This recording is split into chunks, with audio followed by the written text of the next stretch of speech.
Bueno, vamos a empezar entonces.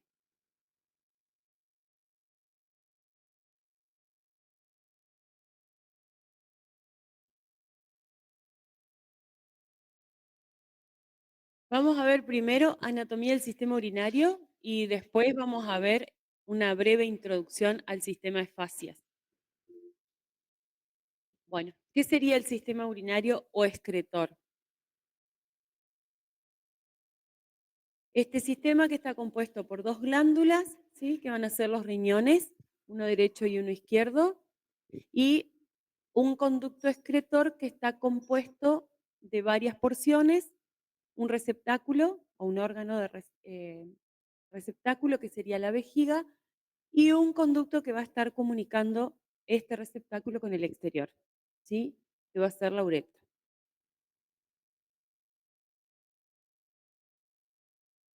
Vamos a ver primero los órganos, que son estas glándulas, que son los riñones, ¿sí? Los riñones son dos y se van a estar situando en la pared abdominal posterior, ¿sí? Aplicados a la pared posterior del abdomen, eh, por detrás de lo que hablábamos la semana pasada, que era el peritoneo, ¿se acuerdan? Hablamos del peritoneo visceral y el peritoneo parietal. Bueno, los riñones serían unos de los órganos retroperitoneales porque quedan detrás de la cavidad peritoneal parietal. Se extienden aproximadamente entre la última torácica y la tercera lumbar y van a estar más próximos uno del otro por su polo superior, es decir, que están inclinados, su eje mayor sería inclinado hacia abajo y hacia afuera, ¿sí?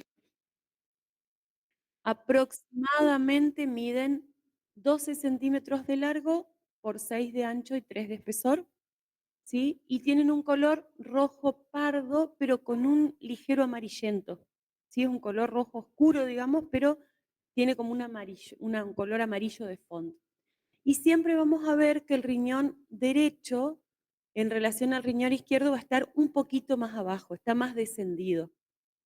Supuestamente es por la presencia del hígado que hace que no pueda ascender más, sino que se localice un poquito más hacia abajo. Se van a encontrar fijos en su sitio por los vasos, ¿sí? Que están uniéndolos, y por el peritoneo parietal, que como dijimos lo aplica a la pared posterior del abdomen, pero también tienen un revestimiento como tienen los demás órganos, pero en este caso no como veíamos la pleura o el pericardio que estaba compuesto de más de una capa, sino que tienen más profundamente una fascia, que es lo que se llama la fascia renal, que está compuesta de dos hojas, una que lo cubre por delante y otra que lo cubre por detrás, ¿sí? Y esta hoja que lo cubre por detrás se le llama también fascia renal de Zuckerland. La pueden ver en algún lugar con ese nombre, ¿sí? Esta fascia forma una especie de compartimiento, digamos, donde está metido el riñón. Y a su vez, además de la fascia, de esta fascia renal, vamos a encontrar que el riñón tiene como una atmósfera grasa, de tejido graso, ¿sí? Está envuelto dentro de una capa bastante abundante de tejido graso, está como metido ahí adentro. Y todo este espacio, este compartimento donde se mete el riñón, tiene una abertura hacia la parte medial e inferior. Esa abertura hace o permite en realidad que en determinadas circunstancias el riñón pueda salirse de ese compartimiento y descender. Lo que vulgarmente se dice como que se cayó el riñón. Si alguna vez escuchan de alguien que se le cayó un riñón, eh, es como gracioso escucharlo, pero es eso, es que el riñón desciende, se desplaza un poco hacia abajo por esa abertura que tiene el compartimento renal en la parte interna e inferior. Bueno, Profe, ¿sí? ¿eso pasa por alguna patología?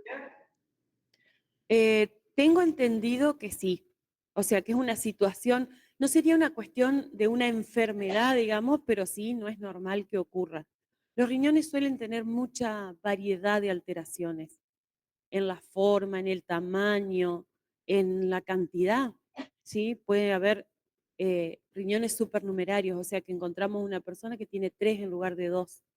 Es como de lo más frecuente, digamos, de las alteraciones más frecuentes que vamos a ver, creo que es en los riñones.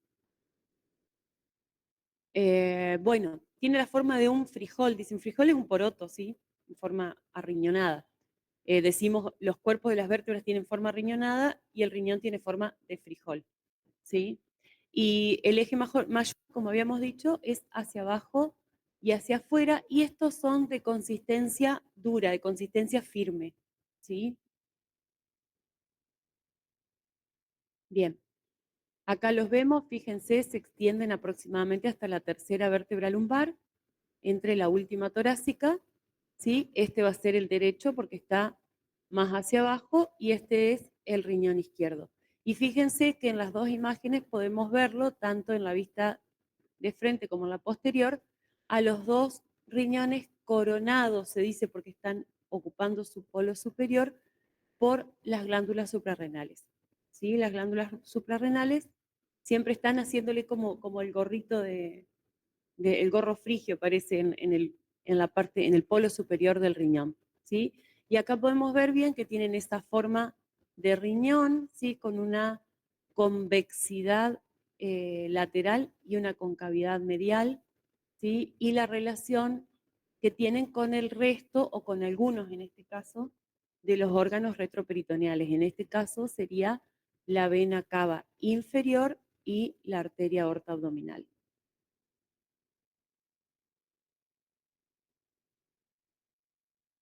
Bueno, ¿qué le vamos a estudiar a los riñones?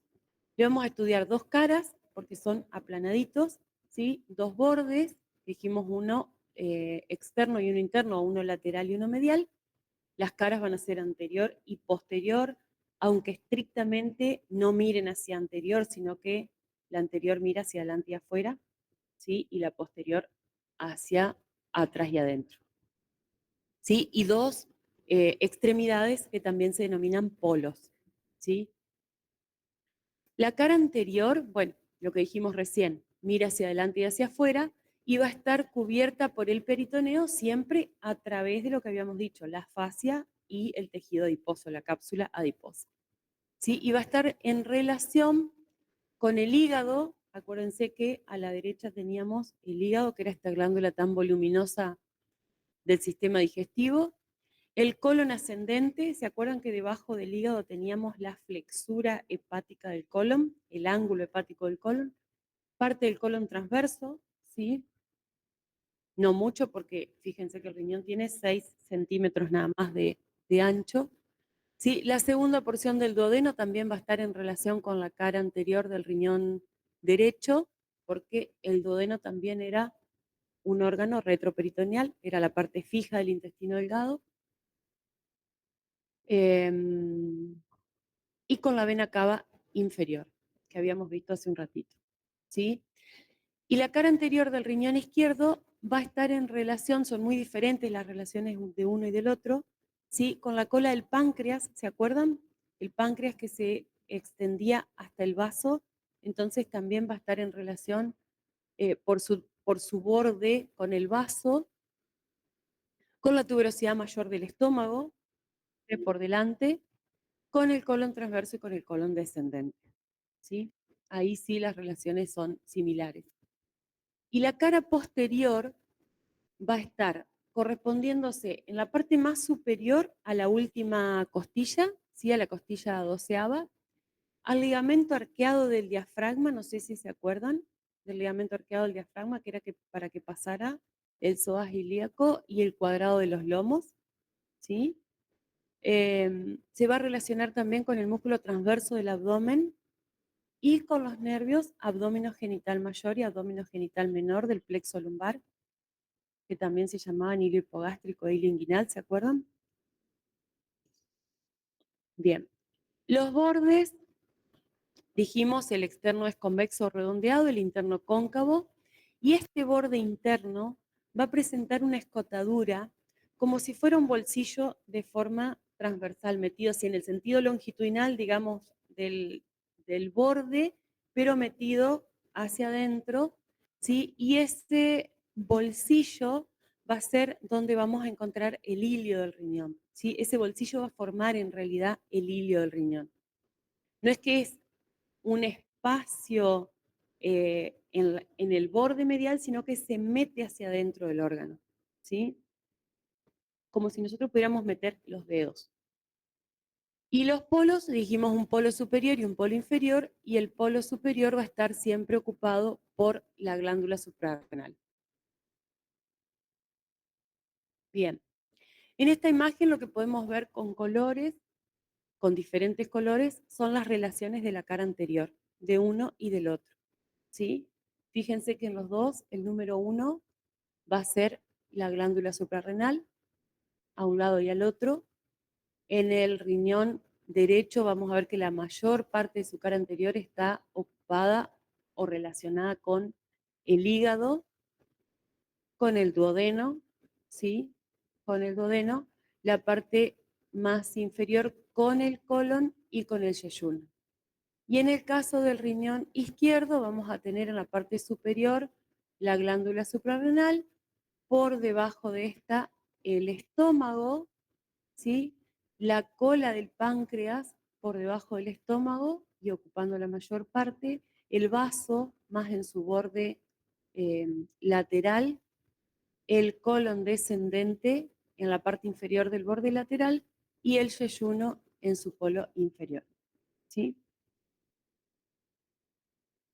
Y fíjense la relación que van a tener con los grandes vasos del abdomen, ¿sí? Que acá vemos por un lado la vena cava inferior y por otro la arteria aorta, que si ustedes se fijan, el riñón izquierdo está más próximo a la aorta y el riñón derecho está más próximo a la vena cava. Entonces, la vena renal derecha va a ser mucho más corta que la vena renal izquierda y a la inversa con las arterias, ¿sí? La arteria renal izquierda va a ser más corta y la arteria renal derecha va a ser más larga. Y por otro lado también fíjense en esta imagen que se puede ver claramente cómo la arteria renal, que es una rama directa de la aorta abdominal, en el lado derecho entra en el hilio del riñón por detrás de la vena, ¿sí? Ven que se ubica por detrás de la vena y entra el hilio por detrás. Pero en el riñón izquierdo se cruza hacia anterior y entra por delante de la vena, ¿sí? Esa es una diferencia que se presenta siempre. Bueno, acá vemos dos imágenes diferentes que son, por un lado, un corte transversal que podemos suponer está a la altura de L2, ¿sí? Y en el otro vemos la pared posterior del abdomen donde se quitaron los órganos que están con revestimiento peritoneal, los órganos peritonizados.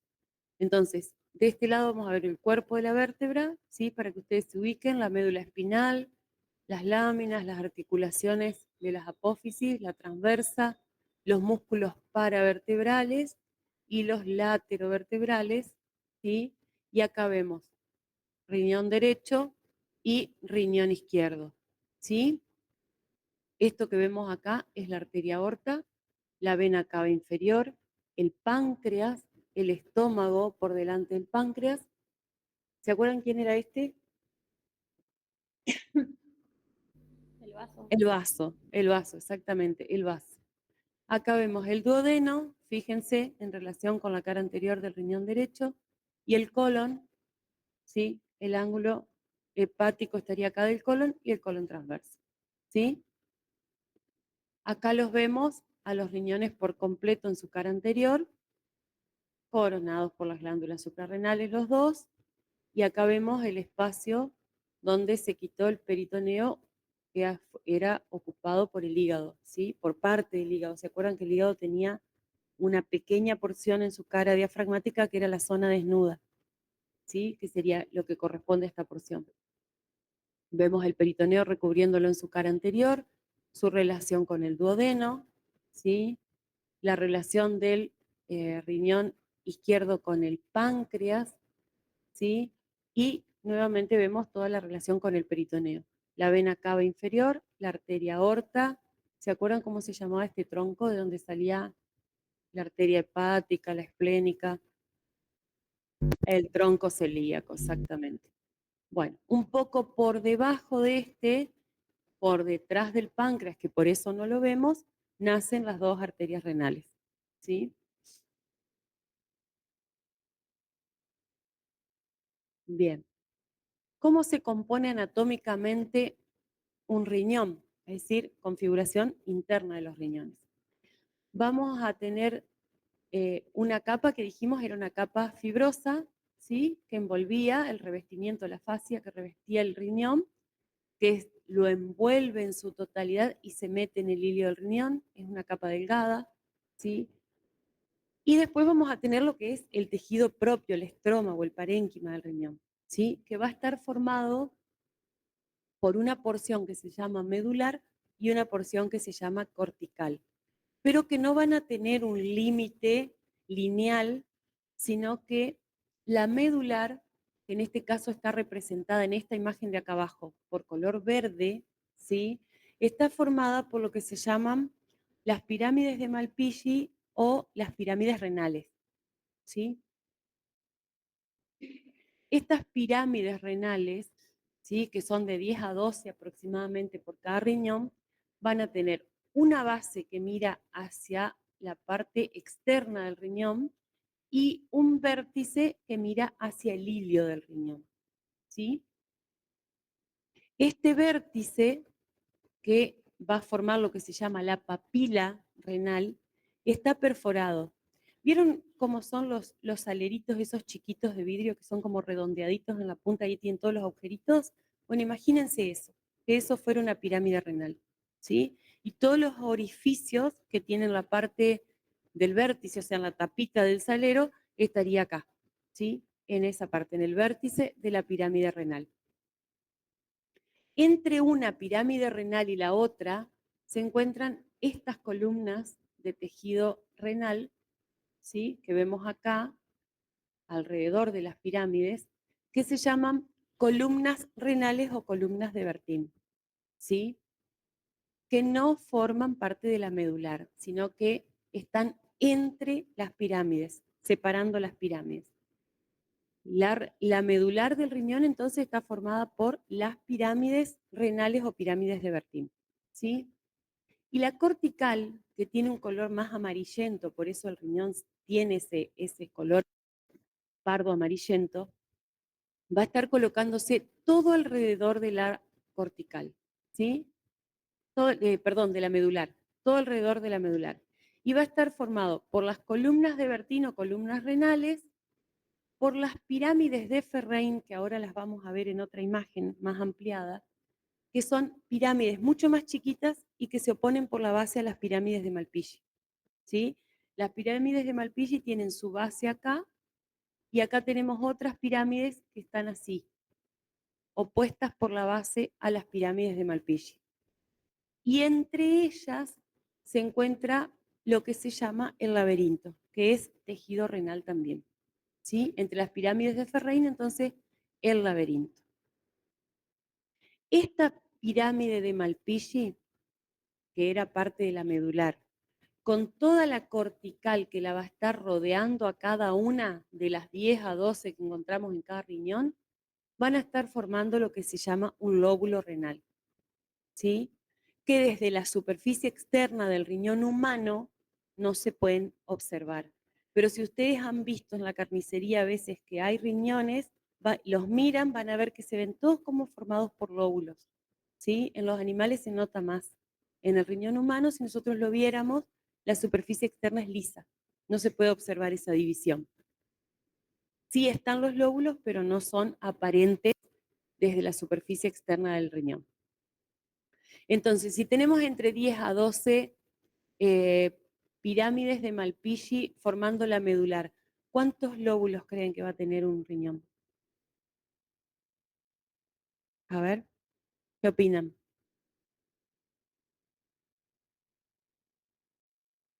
De 10 a 12. De 10 a 12. ¿Por qué? Porque cada lóbulo está formado por una pirámide de Malpighi más toda la cortical que lo rodea. ¿Sí? Bien. Acá vemos ampliada una pirámide de Malpighi, ¿sí? Donde podemos ver la parte que va a constituir la medular, que va a ser esto, esta parte inferior, donde tenemos la papila con las perforaciones, y acá se pueden ver claramente las otras pirámides que yo le decía que formaban la corteza, que son las pirámides de Ferrein, ¿sí? Ven que se oponen por la base, se apoyan base con base, ¿sí? Estas son las pirámides de Ferrein, y todo lo que está alrededor de las pirámides de Ferrein, donde vemos esos nodulitos amarillos, es el laberinto, ¿sí? Y esos nodulitos amarillos que vemos ahí, esos granitos, son esto, los glomérulos. ¿Se acuerdan? ¿Sí? En realidad todo esto serían las... ¿Cómo se llamaba todo esto? ¿Alguien se acuerda? De histología, ¿cómo se llamaba todo esto? Nefrona, ¿sí? Todo esto sería la nefrona, ocupan las dos cosas, ¿sí? Entonces, la medular son las pirámides renales o de Malpighi formadas por el conjunto de asas de Henle, ¿ven acá? Ahí tenemos la división, esa línea de puntos nos está marcando que hacia abajo es medular y hacia arriba es cortical. Entonces, conjunto de asas de Henle, que son estas, más los tubos colectores, ¿sí? Pertenecientes a las nefronas. Los orificios de los tubos colectores que van a estar acá, los encontramos en el vértice de la pirámide o en la papila, ¿sí? Y la corteza, que dijimos era más amarillenta que la medular, va a estar colocada alrededor, formando las columnas de Bertin, que acá en esta imagen no están representadas, solo vemos la pirámide de Malpighi, la columna de Bertin va a estar acá y va a llegar hasta abajo, ¿sí? Todo eso. Más todo esto va a ser la corteza. Esto más la columna de Bertin, que se extiende hasta el seno renal, es decir, ese bolsillito donde estaba el ilio, ¿sí? Y las pirámides de Ferrein opuestas por su base a las pirámides renales, más el laberinto que está alrededor.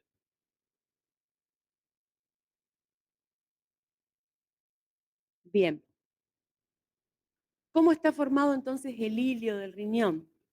El ilio del riñón, que está en el borde medial del órgano, donde tenemos esa concavidad o esa hendidura longitudinal, ¿sí? Ahí vamos a encontrar el ilio del riñón.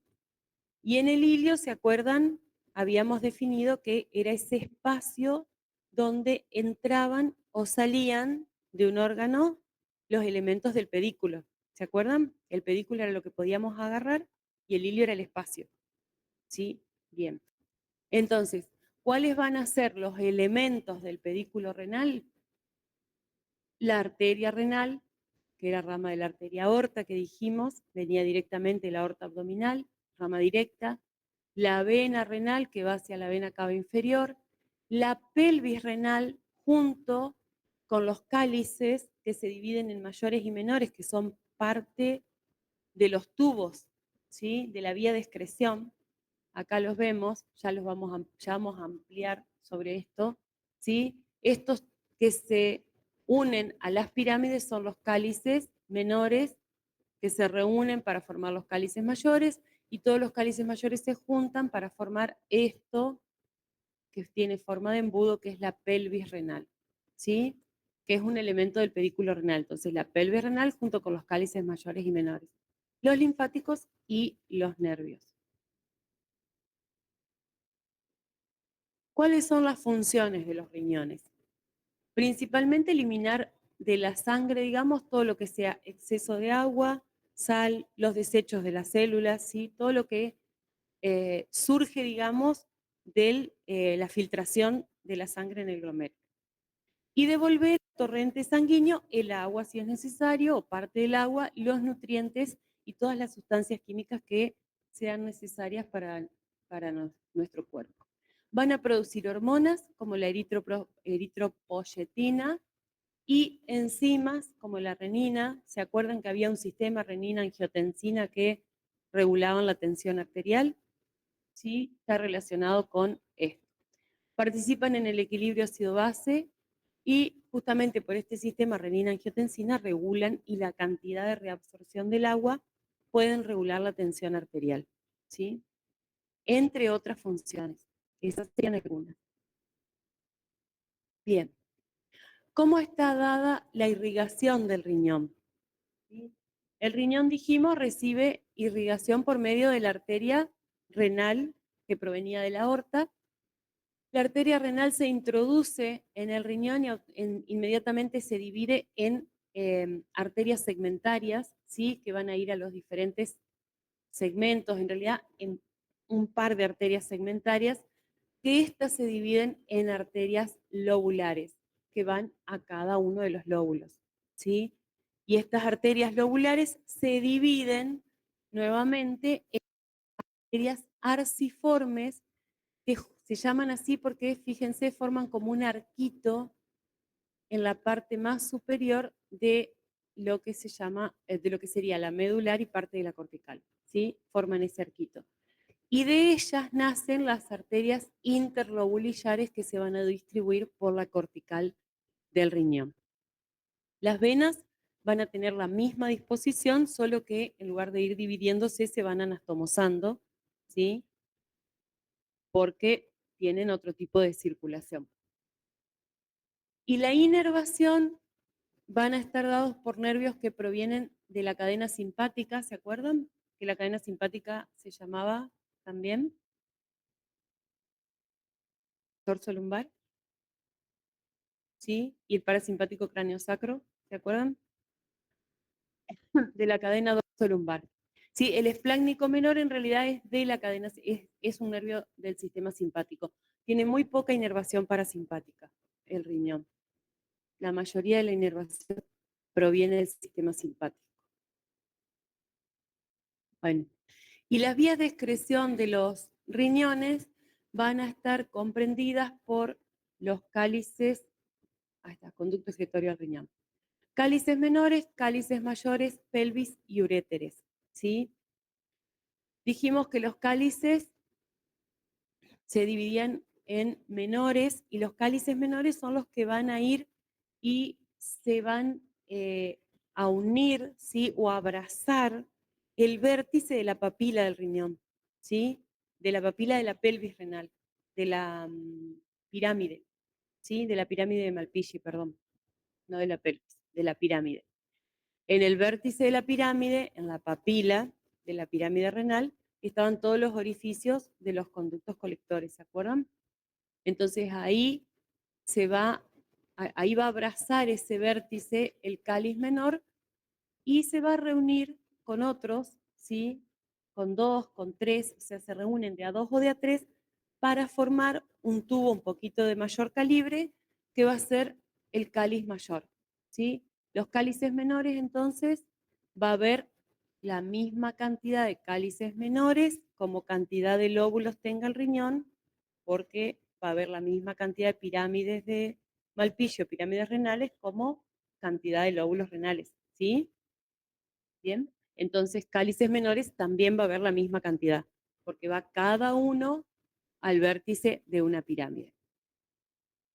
Estos se reúnen, dijimos entonces, de a dos o de a tres para formar un tubo de mayor calibre que se va a llamar cáliz mayor y que por supuesto van a ser menos, que van a ser entre 3 y 5.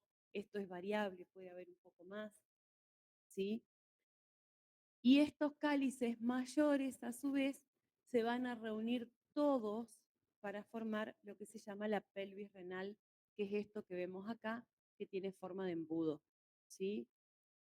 La pelvis renal surge entonces o se origina de la reunión de los cálices mayores, ¿sí?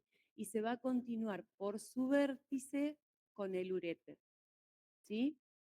La pelvis renal tiene forma de triángulo, fíjense, y es aplanada de delante a atrás. Es como un embudo, ¿sí? Como si fuera un embudo, pero aplanadito en sentido anteroposterior, como es aplanado también el riñón, ¿sí? Se sitúa detrás de la arteria renal, ¿sí? Y está en íntimo contacto con los elementos del pedículo renal. Y ella sí va a estar un poco introducida dentro de ese bolsillito que se llama seno renal y un poco hacia afuera. Los cálices, si nosotros miramos, por ejemplo, en esta imagen, miramos el riñón de frente, no vamos a ver ni cálices menores ni cálices mayores, ¿sí? Porque quedan metidos dentro del seno renal. Pero la pelvis sí, vamos a ver una parte de la pelvis renal porque está un poco dentro y un poco fuera. Bueno, continuando a la pelvis renal están los uréteres. Los uréteres son conductos cilíndricos, ¿sí? Que se extienden desde el vértice de la pelvis renal hasta la vejiga, ¿sí? O sea que van a estar descendiendo por el abdomen, por la pelvis y por el interior de la pared de la vejiga hasta llegar a la parte más inferior donde se abren para desaguar dentro de la vejiga, ¿sí? Va a tener 4 porciones, ¿sí? Cada uno de los uréteres se le van a reconocer 4 porciones y va a ser una porción abdominal, que también la podemos llamar lumbar, ¿sí? Una porción ilíaca, dice acá, y después una pelviana. ¿Por qué dice una ilíaca y una pelviana? Porque cuando los uréteres llegan a esta región, van a cruzar como cabalgando por arriba de las arterias ilíacas. ¿Se acuerdan que la aorta abdominal finalizaba dividiéndose en 3 arterias, que eran las 2 ilíacas primitivas y una finita que era la arteria sacra media? ¿Sí? Los uréteres cabalgan sobre las arterias ilíacas, entonces por eso tiene una porción ilíaca. Una porción pelviana, que es la que transcurre en el interior de la pelvis, de la pelvis, no del riñón, sino de la pelvis humana, y una porción vesical, que es la que va por dentro, como tubo todavía, por dentro de la pared de la vejiga. También son órganos retroperitoneales porque, igual que los riñones, están ubicados sobre la pared posterior del abdomen, detrás del peritoneo parietal. Fíjense, acá los vemos descendiendo entonces a los uréteres, la región lumbar, acá vemos la porción ilíaca, la porción pelviana y la porción vesical, que acá no se puede ver, pero ya la vamos a ver. ¿Sí? Bien, y acá tenemos cómo se ve en un corte transversal la estructura del uréter, ¿sí? Las mismas capas que vemos en el uréter las vamos a encontrar en la pelvis renal y en los cálices, ¿sí? Va a tener una adventicia, ¿sí? Va a tener una muscular y va a tener una mucosa en su interior que presenta un montón de repliegues.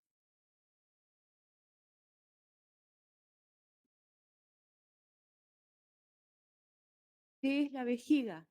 Bueno, la vejiga es justamente un receptáculo músculo membranoso que está destinado a almacenar o a recoger la orina que es producida por los riñones, ¿sí? Hasta el momento de ser evacuada. Se sitúa en la pelvis, por detrás del pubis y por delante del útero en la mujer y del recto en el hombre. ¿Sí? Acá las relaciones varían porque vamos a encontrar diferentes órganos.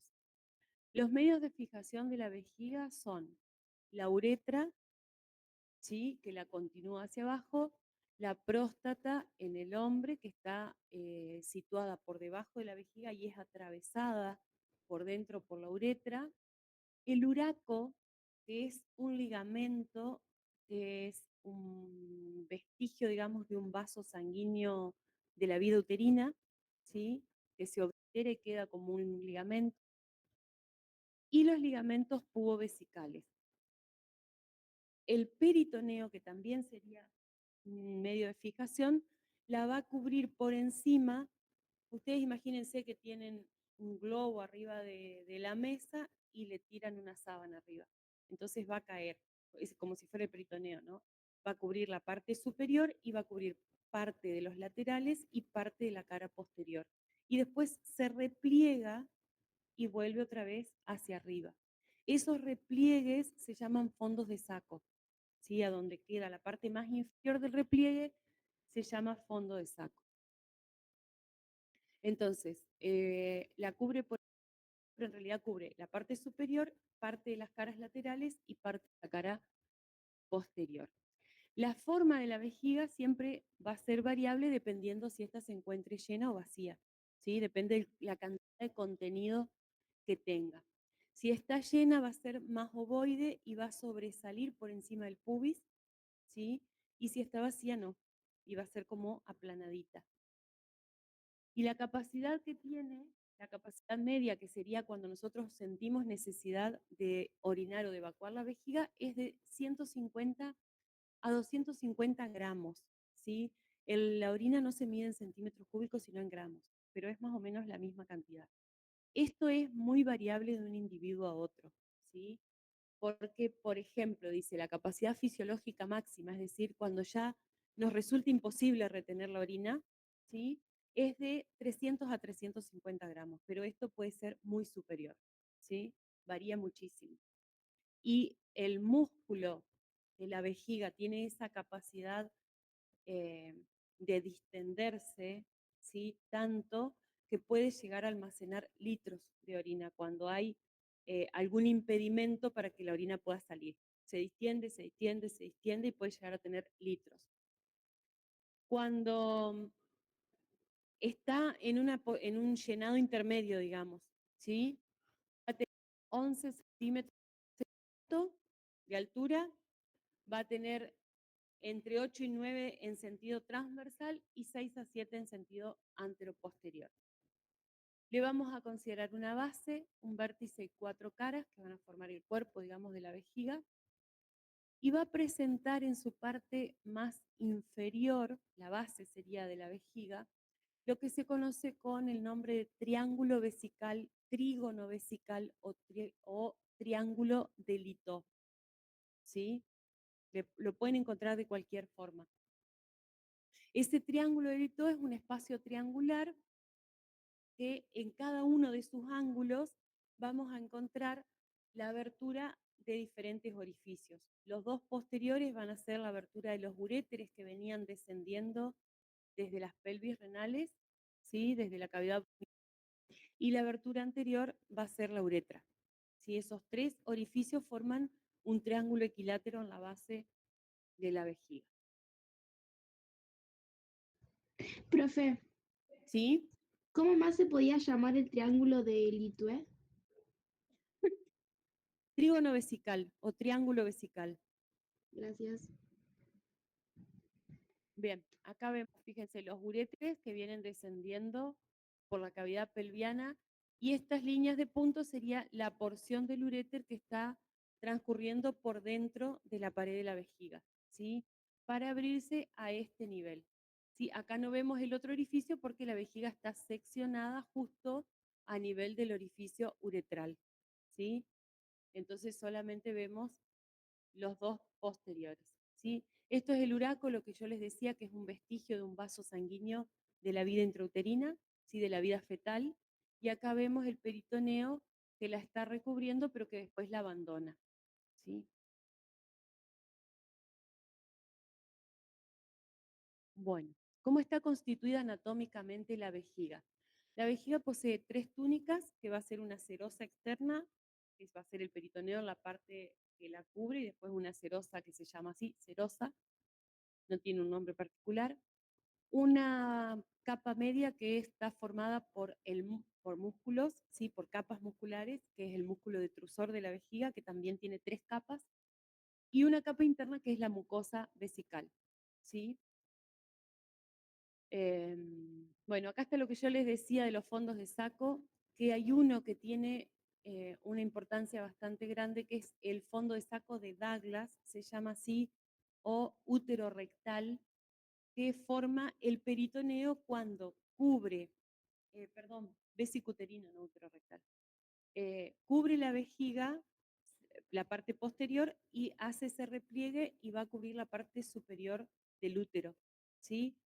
Entonces, en ese fondo de saco, cuando se producen colecciones de líquidos dentro de la cavidad pelviana, para no tener que hacer una cirugía y abrir para ver qué clase de líquido es, se hace una punción por vía vaginal y se llega a ese fondo de saco y se puede extraer líquido para analizar y saber si es líquido seroso, si es líquido purulento, si es sangre o lo que sea que se esté derramando, digamos, dentro de la cavidad pelviana. Entonces, ese fondo de saco tiene reviste, digamos, de cierta importancia clínica o de diagnóstico, que se llama fondo de saco de Douglas o vesicuterino, ¿sí?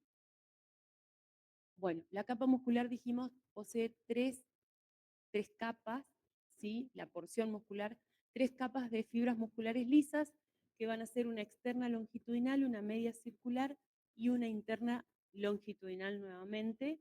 Y por dentro de esta vamos a encontrar la mucosa vesical, ¿sí? Y esta capa media de fibras circulares, cuando llega hacia el inicio de la uretra, es la que va a formar el esfínter interno de la uretra, ¿sí? Que la uretra tiene más de un esfínter. Bien, fíjense en esta imagen podemos ver el trígono que yo les decía o el triángulo vesical o trígono de Litó. Ahí, aquí estaría el orificio uretral, ¿sí? Que está seccionado, y acá vemos los orificios de apertura de los dos uréteres.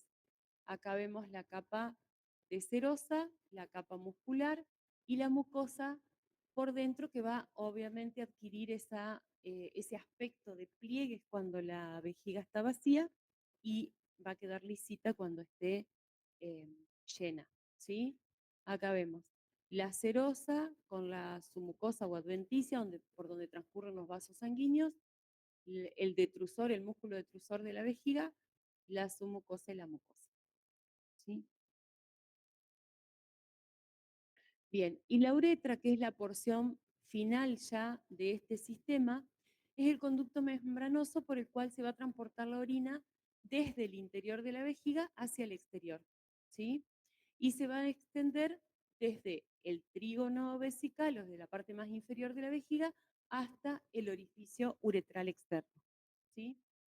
La función va a ser, obviamente, el vaciado de la vejiga, o sea, la eliminación de la orina, y en el caso de los hombres también va a ser la de transportar el semen, ¿sí? No solamente la eliminación de la orina.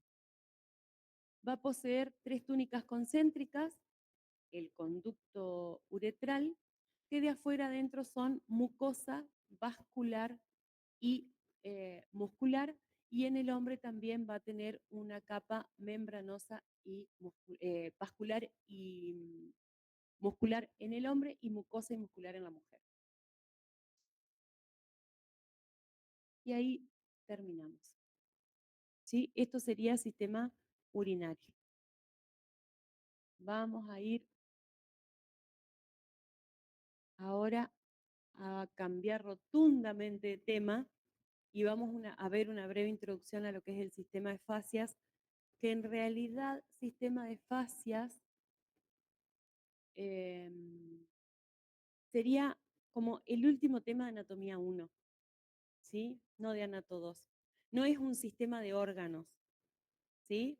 Este tiene mucho que ver con el esqueleto, tiene que ver con todos los sistemas en realidad, pero lo damos acá porque por una cuestión de espacios y de tiempos. Profe, Sí, entra en el parcial. ¿Sí? nada, te iba a preguntar eso. Sí, entra en el parcial también. ¿Sí? Esto lo vemos en Anato 2, no lo vemos en Anato 1, así que lo estudiamos y lo rendimos en Anato 2.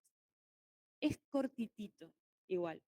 Si el que vimos recién les pareció corto comparado con los otros, bueno, estas 9 diapositivas y ya está.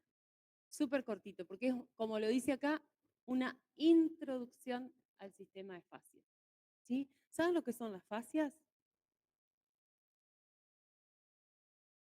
Tejido conectivo que recubre cosas, exactamente. Muy buena definición.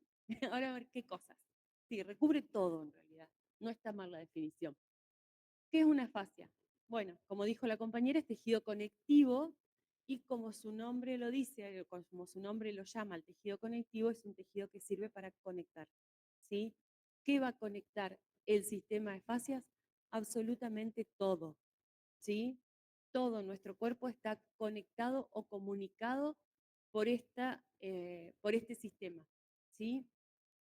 Es un tejido resistente que lo vamos a encontrar en todo el cuerpo, comunicando todas las estructuras corporales, músculos, huesos, órganos, glándulas, piel, todo, absolutamente todo se comunica a través de este tejido. Y va a estar compuesto de colágeno, tejido colágeno y agua, ¿sí? El aspecto es el aspecto de un tendón. ¿Han visto un tendón? ¿Sí? Tiene un aspecto blanco, nacarado, porque tiene como un brillo y como si fuera tornasolado, por ahí amarillento, por ahí más rosado, ¿no? Ese es el aspecto de un tejido nacarado, ¿sí? Y brillante.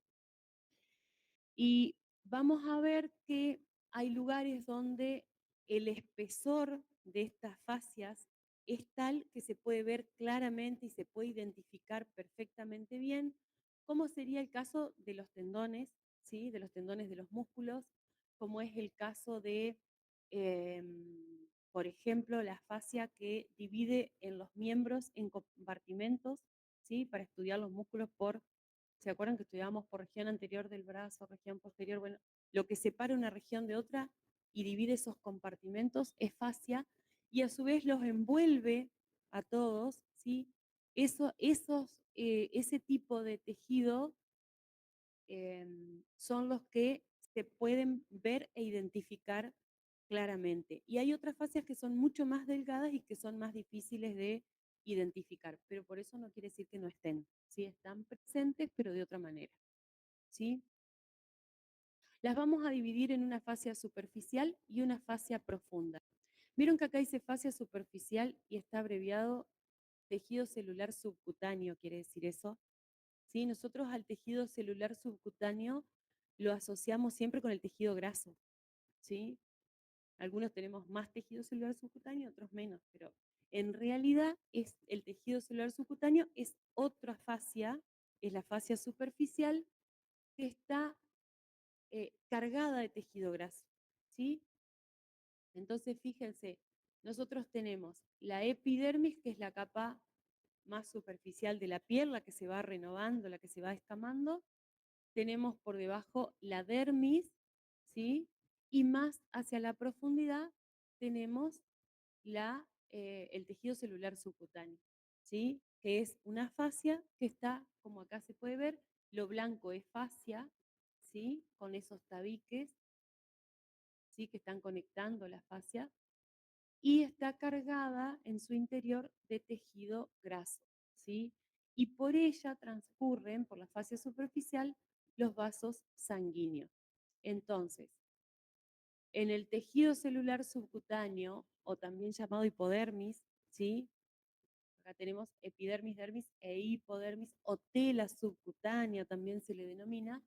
Está adherida a la piel, contiene grasa en su interior, por ella transcurren vasos, nervios, ¿sí? Y a nivel de la cara, a nivel facial, pero no de fascia, a nivel de nuestra cara, ¿sí? Solamente vamos a encontrar esta, la fascia superficial, no la profunda. La fascia profunda, dice, es una capa magra de tejido conectivo. ¿Qué quiere decir? Que en esta no vamos a encontrar tejido adiposo. La otra está llena de tejido adiposo, esta no tiene tejido adiposo. Esa por ahí va a ser una de las diferencias más grandes entre una y otra. Y es una capa de tejido conectivo que se extiende de forma paralela a la piel, pero mucho más profunda, ¿sí? Profunda a la piel. Y de su superficie interna, de la cara interna de esta fascia, van a surgir las expansiones que van a ser las que dividan en tabiques, ¿sí? A los músculos o que recubran estructuras como los paquetes vasculonerviosos de los miembros, por ejemplo, que van dentro de un compartimiento especial, ¿sí? Que está formado justamente por fascia. Y los músculos también, ¿sí? Y todo lo que envuelve por fuera va a ser la fascia de revestimiento. Lo que está envolviendo, ahora lo vamos a ver en un corte, ¿sí? En los miembros, ven, los grupos musculares se separan por tabiques intermusculares que van desde la cara profunda de la fascia, de esta fascia profunda, hasta el hueso. Y en el hueso lo que tenemos, que también sería parte de este tipo de tejido, es el periósteo, ¿se acuerdan? Periósteo en el hueso, pericondrio en el cartílago, también es el mismo tipo de tejido y se adhieren íntimamente uno al otro. Entonces es toda una continuidad de tejido conectivo que encontramos en todo nuestro cuerpo, ¿sí? Estos compartimentos faciales de fascias que se dan en los miembros, ¿sí? Entre lo que sería el hueso, los tabiques intermusculares y la fascia de revestimiento, ¿sí? Generan espacios donde los músculos que están en su interior se pueden mover libremente cuando nosotros realizamos cualquier tipo de movimiento o cuando se contraen, sí, que el músculo, ¿se acuerdan que la contracción muscular genera un aumento del volumen, sí, del músculo? Pero no son distensibles, son espacios más bien rígidos, tienen se pueden deformar, pero no se pueden aumentar de volumen o la capacidad de ese espacio, ¿se entiende? Entonces, síndrome compartimental que dice ahí entre paréntesis hace referencia a cuando en el interior de ese espacio, de ese compartimento, no sé, por un trauma, por ejemplo, un desgarro o una contusión violenta, se rompe un vaso sanguíneo, en el interior del compartimento empieza a sangrar y ese compartimento no se expande, no se distiende.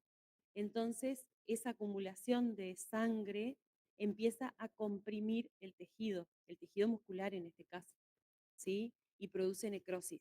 Lo mismo que ocurre a nivel cerebral cuando se inflama el cerebro, que no tiene para dónde expandirse, ¿sí? Y muchas veces lo que hacen es abrir para darle espacio y que la compresión no mate al tejido, ¿sí? En el caso de los síndromes compartimentales, lo que hay que hacer es abrir también. Hay que cortar para que permita o salir el líquido o el músculo que se inflama pueda expandirse. Bueno, en algunas partes la fascia profunda sirve de inserción para algunos músculos, ¿sí? Hay músculos que se insertan en fascias. Bueno, y esto que es lo que dijimos, que los músculos pueden moverse libremente, pero no se puede expandir el compartimento. Esto es lo que hablábamos hace un ratito, ¿ven? Acá tenemos el hueso revestido de periósteo y tenemos los diferentes compartimentos formados por estos tabiques de fascia intermusculares y los que delimitan espacios por donde transcurren, digamos, los paquetes vasculonerviosos, ¿sí? Y la de envoltura, ¿sí? La revestimiento. Esta sería la fascia profunda y acá tendríamos la piel con la fascia superficial. ¿Se entiende? ¿Sí? ¿Y dónde se originarían esos espacios que decías anteriormente? ¿Cómo? ¿Dónde podrían ser esos espacios que decías anteriormente, que se pueden llenar de sangre o... Acá. Este espacio, por ejemplo. Este sería un espacio inextensible, porque tienen los tabiques, el tabique acá, que separa el otro músculo. Acá tenemos las membranas interóseas, ¿se acuerdan? Que también son tejido conectivo. Y después tenemos la fase de revestimiento. Están todos unidos, junto con el periósteo que recubre el hueso. Entonces, este espacio no se puede expandir, ¿sí? Entonces, si se derrama sangre en el interior de este espacio o el músculo se inflama, empieza a comprimir el músculo y produce necrosis, que sería la muerte del tejido, ¿sí? Bueno, ¿qué función cumplen las fascias o para qué sirven? Para facilitar junto con la contracción muscular y las válvulas venosas el retorno de la sangre al corazón. Si esos espacios se distendieran, si esos espacios se pudieran expandir, la contracción muscular no podría lograr, por ejemplo, contribuir al retorno venoso, ¿sí? Cuando nosotros caminamos, estamos automáticamente bombeando sangre hacia el corazón o ayudando a que vuelva. Forman retináculos en las proximidades de las articulaciones, ¿sí? ¿Se acuerdan del retináculo de los músculos flexores, por ejemplo, a nivel de la muñeca? ¿Sí? Que se engrosan y justamente sirven de sujetadores de los tendones para evitar que durante los movimientos se formen cuerdas de arco, ¿sí? Si no estuvieran los retináculos que sostienen a los tendones flexores, por ejemplo, nosotros hacemos una flexión de muñeca y nos quedaría la piel estirada así y el tendón haciendo un arquito. ¿Se entiende? Sí, entonces esa es una de las funciones de las fascias cuando forman los retináculos. Forman las bolsas serosas, ¿sí? Que ustedes han leído en varias partes que hay bolsas cerosas, que son justamente estos sacos, son como bolsitas cerradas que contienen líquido ceroso en su interior y que la función que cumplen es permitir el deslizamiento, por ejemplo, de un músculo en relación a un hueso, para que el músculo no se irrite o el tendón no se irrite contra la superficie del hueso, o el deslizamiento de diferentes capas musculares entre sí. ¿Sí? Permite el libre movimiento de una estructura contra otra. ¿Sí? Pueden estar entre hueso y piel, entre hueso y tendón. Las vainas tendinosas, ¿se acuerdan de las vainas tendinosas? De los músculos, de los tendones de los dedos. Son capas dobles que envuelven los tendones en determinado trayecto. Encontrábamos vainas tendinosas a nivel de la mano, ¿sí? Para los tendones de los músculos flexores. Y en los órganos, las envolturas que se comportan como bolsas cerosas con ínfima cantidad de líquido en su interior, con una lámina visceral y una parietal. ¿A quién le hace acordar eso, esa definición? ¿Mm? Corazón con el pericardio, los pulmones con las pleuras, ¿sí? Eso también, las pleuras, el pericardio, el peritoneo, todos son diferentes tipos de fascia, ¿sí? De tejido que está conectando un órgano, en este caso envolviendo órganos, pero también formaban, no sé si se acuerdan, que había ligamentos que partían desde los pulmones, que desde la pleura en realidad, hacia el esternón, hacia el diafragma, hacia la columna, del pericardio también, ¿sí? Ligamentos que están uniendo órganos y que están envolviendo, todo parte de la fascia. Por eso, como dijo hoy ella, realmente conectan todo, envuelven todo, ¿sí? Bueno, miren, acá vemos, por ejemplo, una bolsa cerosa, la bolsa cerosa subdeltoidea, ¿se acuerdan? ¿Sí? Para el deslizamiento del tendón del supraespinoso. Acá vemos bolsas cerosas a nivel del trocánter mayor, acá vemos a nivel del codo, de la rodilla, acá vemos el ligamento anterior del carpo, ¿sí? O retináculo flexor, acá vemos también otro retináculo, vemos las vainas de los tendones, todo pertenece al sistema de fascias, ¿sí? Y eran 7 nomás, no eran 9. Bien, les mentí, eran menos. Bueno, y hasta acá llegamos, chicos. Terminamos con esta materia tan pesadita. ¿Vieron que esta parte era más linda que la primera? Que el primer parcial, digo, ¿no? Esta es mucho más llevadera. ¿Eh? Tiene menos cosas y no es tan, la otra es mucho más compleja. Es difícil de entender sistema nervioso. Bueno, les voy a comunicar por campus cuando me confirmen las aulas, el horario del parcial, ¿sí? La fecha sería el lunes 2 de junio, la semana que viene. Estimativamente sería lunes 2, 13 horas, ¿sí? Pero necesito que me confirmen que tenemos aulas. Cualquier cosa, les aviso por campus si hay algún cambio, ¿sí? La modalidad va a ser la misma que el primero, 20 preguntas choice, ¿sí? Con la grilla para corregir, con las mismas recomendaciones, lean bien las consignas, completen la grilla con imprenta mayúscula, ¿sí? Hagan la letra lo más clara posible para que no dudemos qué fue lo que quisieron poner, ¿sí?